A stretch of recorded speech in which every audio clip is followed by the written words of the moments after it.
Қайырлы күн достар, менің каналыма қош келдіңіздер. Бүгін сіздермен штрудель дайындайтын боламыз. Видеоны соңына дейін қараңыздар. Бұл тағам менің отбасымның сүйікті тағамы, сондықтан жиі жасап тұрамын. Сіздерге де менің рецептім бойынша дайындап көруге кеңес беремін. Ең әуелі қызып тұрған майға ұсақтап туралған пиязды қызарғанша жақсылап қуырып аламыз.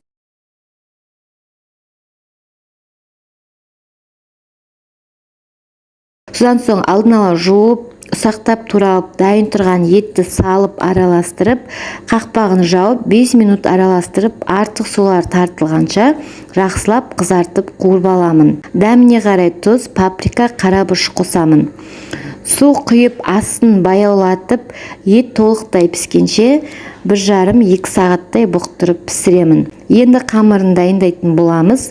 Бөлме температурасында тұрған суға 1 жұмыртқа, тұз қосып араластырып, аз-аздан ұн қоса отырып, еттің қамыр сияқты қылып илеп аламыз.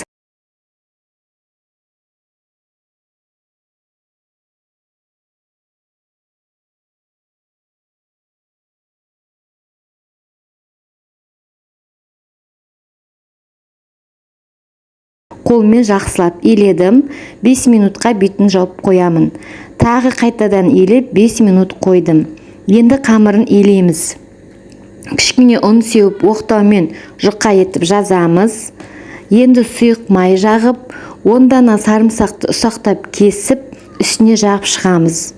Одан соң аскөкті ұсақтап турап, үстіне сеуіп шығамыз. Енді рулет секілді орап, содан соң бірнеше бөліктерге бөліп шығамыз. Осы аралықта еттің пісіп қалыпты. Оған енді сәбізімізді ұсақтап турап қосып, араластырып 5-6 минут пісіріп аламын. Дәл осылай туралған картопты салып, араластырып, беттерін жауып тұратындай етіп су қосып, бетін жауып 5-6 минутқа қоямын.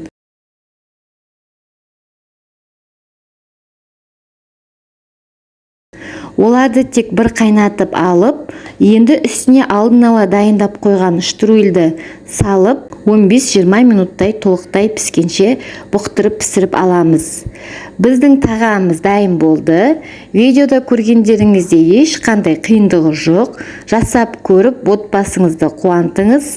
Және достар, ұнаса лайк басып, қазақша контентті қолдап тіркеліп кетсеңіздер. Алдын ала рахмет.